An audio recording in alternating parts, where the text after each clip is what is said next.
Today, we're going to explain, or I'm going to explain, why a government which owns everything cannot be corrupt, and government owns everything. So I was talking with my wife this morning, and my wife was explaining to me how Trump was ending a lot of government waste, that he was investigating various government departments and eliminating those who were wasteful and corrupt. And me being me and understanding what I do about the nature of government as one who is interested in the metaphysics, meaning the fundamental assumptions about the nature of man and reality and the source of reality, which underwrite everything, including institutions of political power like government, understand that there is no such thing as government corruption. There is simply a reorganizing of government based upon the preference or the political convenience of those who happen to have been elected into power at a given moment. So in other words, what is corruption for one, did I say president? Those who have been elected to political office at any given moment. What is corruption to one politician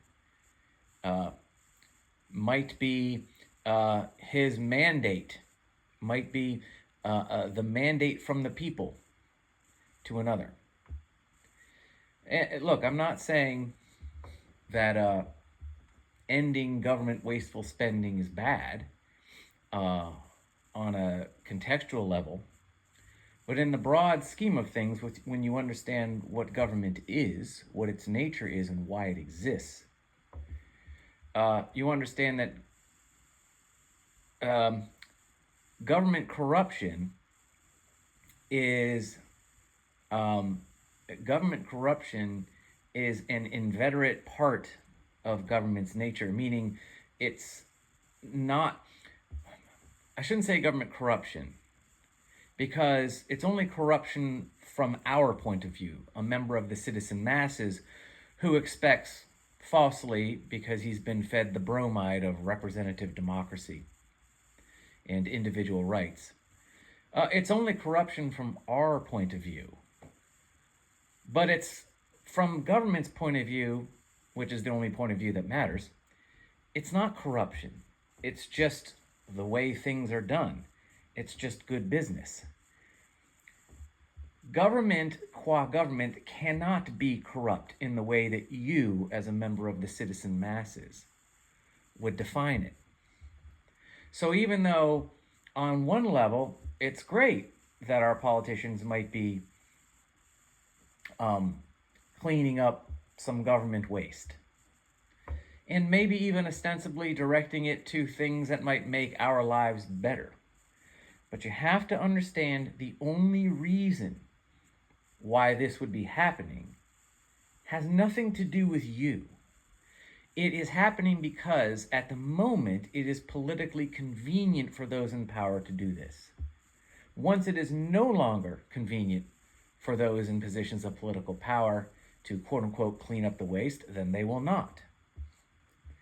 We need to stop with the idea that what government does has anything to do with us as members of the citizen masses. We, and this is going to sound harsh, and I'm not saying that politicians sit up there and actually think this or believe this consciously, but it is a function of the metaphysical assumptions which underwrite the state, which means they will have to act this way. Once you have conceded certain metaphysical assumptions, even implicitly, by holding political office, you must act in service to these fundamental metaphysical assumptions. They will guide and dictate what you believe about truth, and therefore how you should act. It's inexorable, okay? So, this is going to sound harsh, and this is not to impugn uh, all politicians as being active psychopaths that are just looking for ways to exploit the mass. They're not. In fact, some of them might be seriously have our best interest at heart, but it will never our best interest, once you accept the fundamental metaphysical premises which underwrite government, what is good for government, full stop, is all that matters. So it doesn't matter how benevolent or what the intentions of our political leaders are. Once they are in positions of political office, they will act according to the fundamental metaphysical assumptions which underwrite the state, and therefore they will become the exploiters of the masses rather than the saviors or the protectors or the stewards, etc.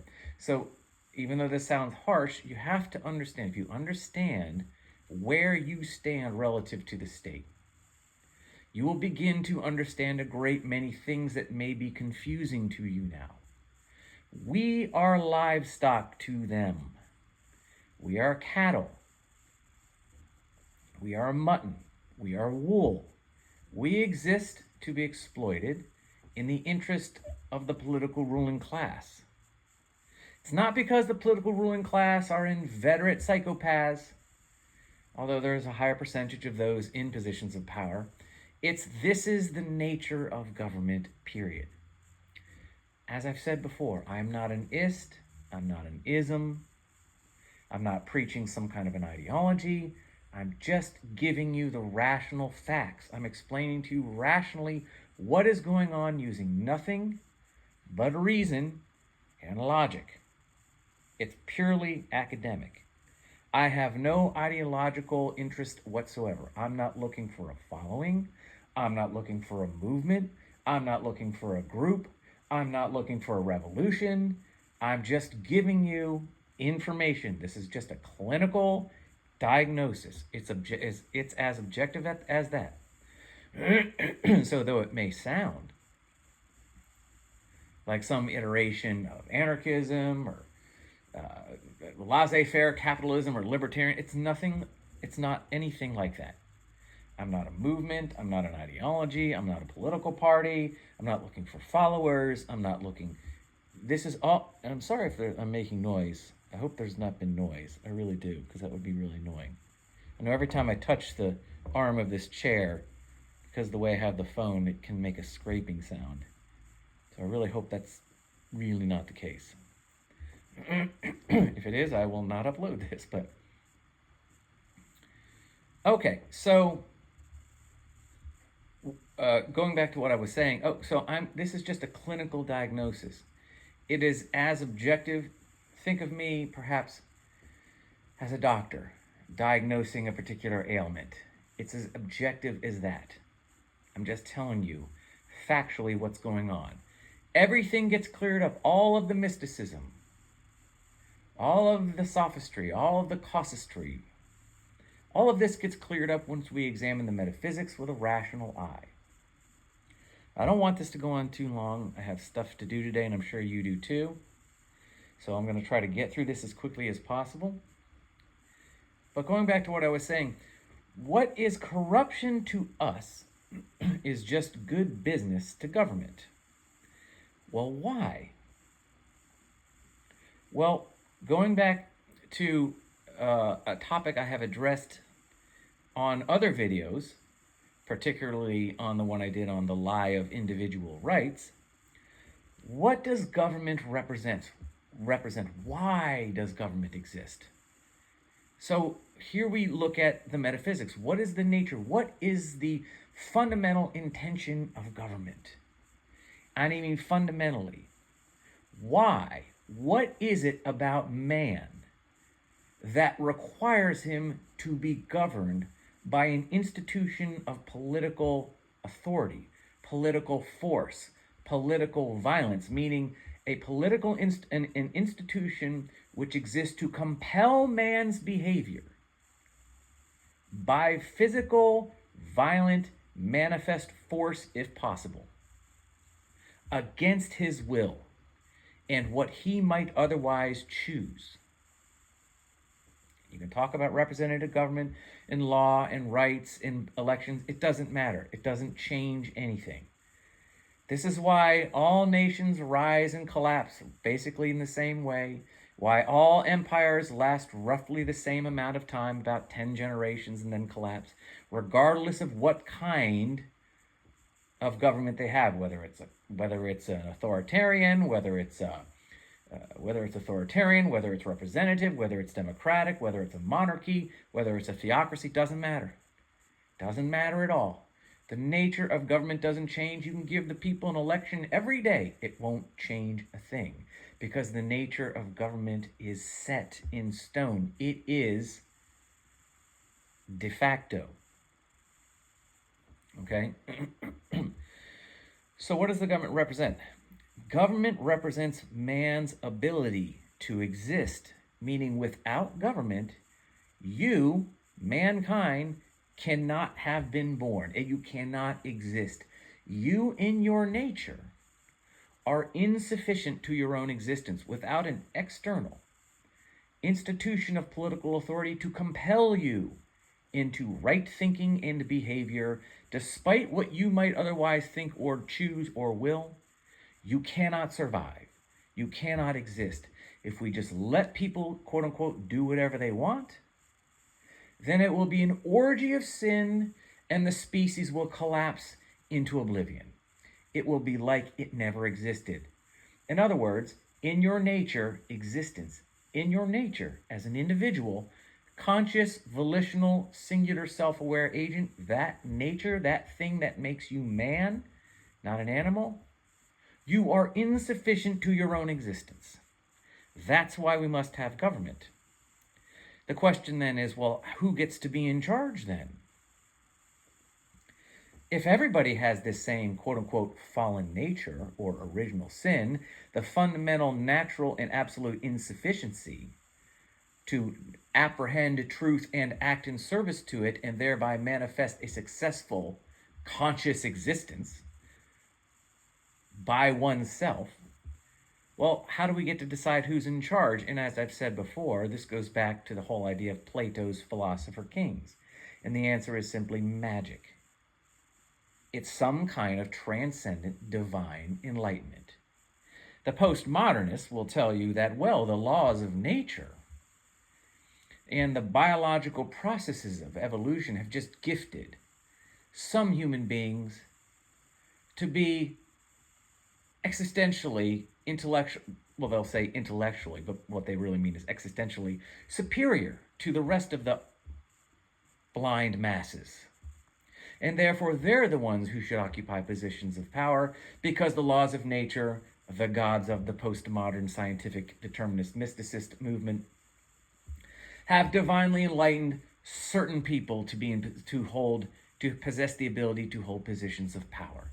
In the old days, it was the philosopher king, the divinely enlightened priest class. There's just some kind of special knowledge that they get because the gods, in their transcendent wisdom, for reasons you can't possibly understand, have just decided to gift the special knowledge to the small, tiny minority of men who will thus use violent coercive of power to compel the rest of us.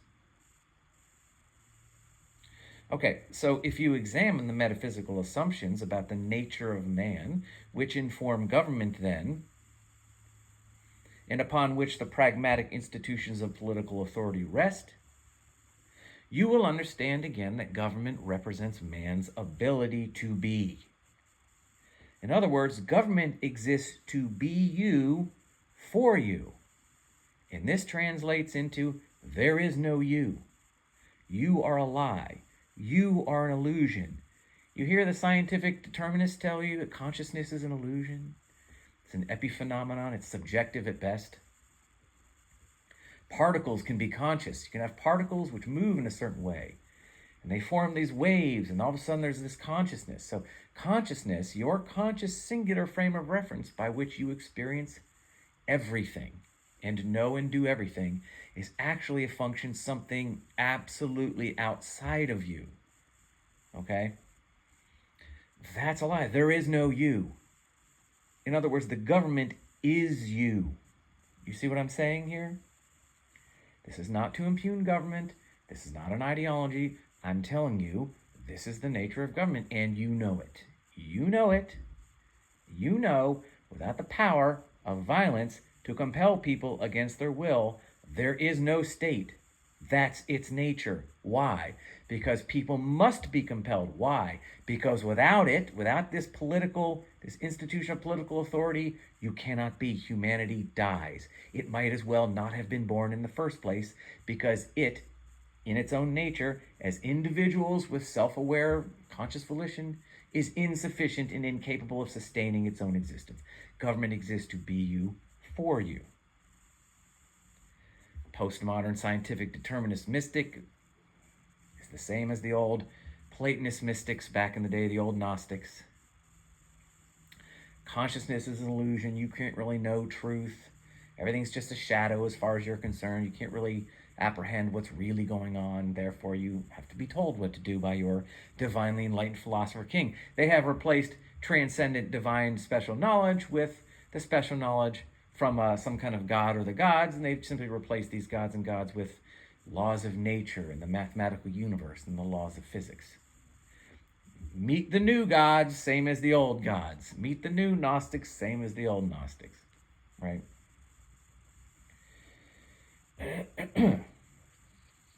So, this being the case, government has to be you for you. Government, therefore, takes implicit possession of the citizen and the citizen masses. Government represents their very ability to exist, and thus, by logical extension, their existence, period. Okay? Government is you. Government is you if you were... Government is you as you can exist. Meaning that in order for you to actually objectively exist implies the necessity of the state. So I say state and government interchangeably. So the state represents you properly, your existence proper. It is your ability to exist. It is you in the real, in practical sense. So the state is you for you.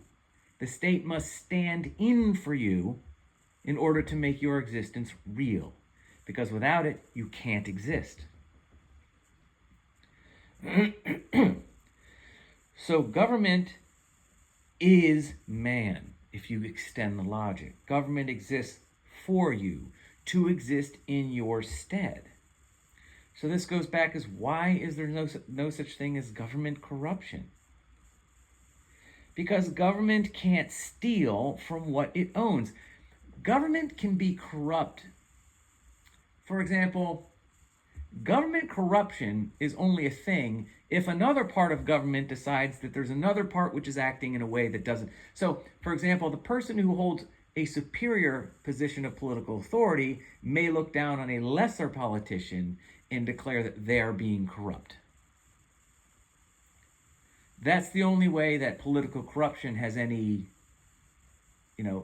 valid meaning, and that is highly contextual.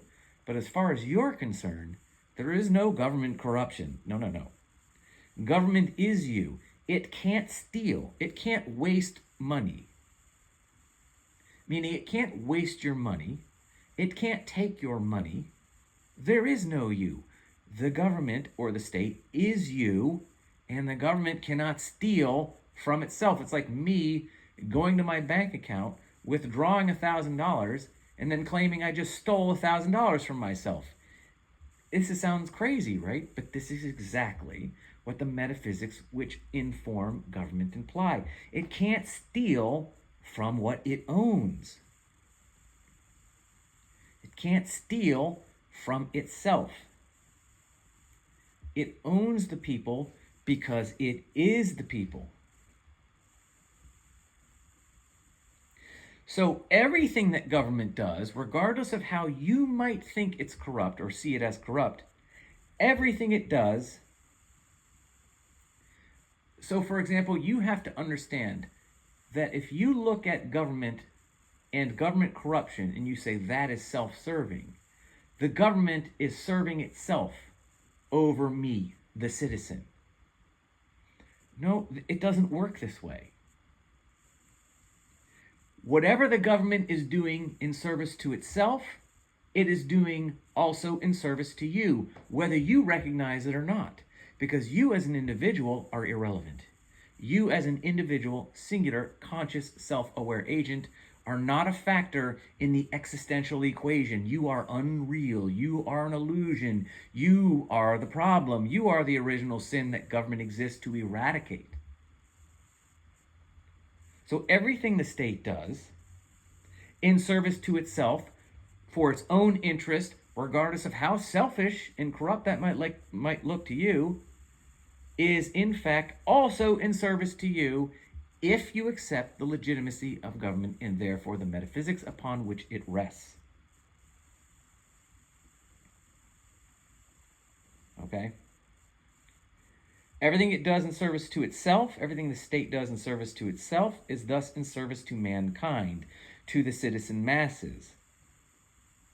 By its power and political authority to compel you out of your person and property, it, ironically and paradoxically, makes you more real. The more it takes from you as an individual, the more it steals, not steals from its point of view, the more it takes, the more it exploits, the less you as the individual become, and the bigger the state becomes, the more real you become, see?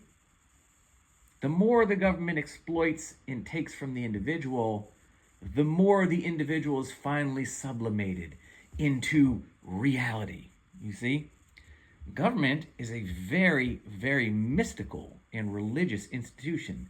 The idea of the famous communist atheist state is a lie. Government is church. It's highly religious because it's highly mystical, because the metaphysics upon which it rests are not conceptually consistent. It's all contradiction, but it's believed anyway. Like a religion, it implies blind faith and cognitive dissonance to accept its legitimacy and its quote-unquote truth. So the idea that you own anything which the government can take by its quote-unquote corruption is a lie. You're lying to yourself. You don't own anything. There is no you. You are government, and everything you own belongs to the state. Whatever you have at the moment is simply that which the state is allowing you to possess or to have the illusion of possession because it at the moment serves the interest of the state to do so. Once it no longer serves the interest of the state to allow you to pretend to possess things, it will take them from you. This is how it goes. You didn't earn it. You don't deserve it because you don't exist. The government is you for you. So you need to stop believing there is such a thing as political corruption if you concede that the state is a legitimate institution. Whatever it wants, it gets. And you need to be okay with that. So we can laud President Trump for his dealing with the wasteful spending of certain departments. And I'm not suggesting that Trump is a bad man. I'm not suggesting any politician is in themselves bad people, evil people. Not at all. I'm not impugning it. In fact, politicians are as much a victims of this. Your politicians, in many cases, not all, in the cases of the overt psychopaths and narcissists in government, then yeah, those are bad people. But most of them are not that. Politicians, I do believe, are mostly acting out of good intentions. So we shouldn't look at our politicians as our enemies. They are our fellow man. These are our neighbors. In fact, they are as much victims of the ideology and the metaphysical lies as you and I are. So I don't look at my politicians. This is why I'm not an ideology. I'm not a political movement. I'm not an institution. I'm not looking for followers. I don't consider politicians my enemy. These are my neighbors. I'm an individualist. I'm not a collectivist. These are people. These are human beings. These are individuals. Yeah, the psychopaths and the narcissists, these aren't good people. I don't like them, but most are not. So I don't have any animosity towards my political leadership. These are human beings. What I'm doing here is a clinical diagnosis of the problem. And I hope that anyone who listens to this, and unfortunately, judging by the numbers, not many are, those of you who are, really glad you're listening and appreciate it. Particularly for the one or two of you that actually probably get through the whole video. So anyway, that's all I have for you today. This is just not an academic exercise. This is a clinical diagnosis, and I hope it's been helpful.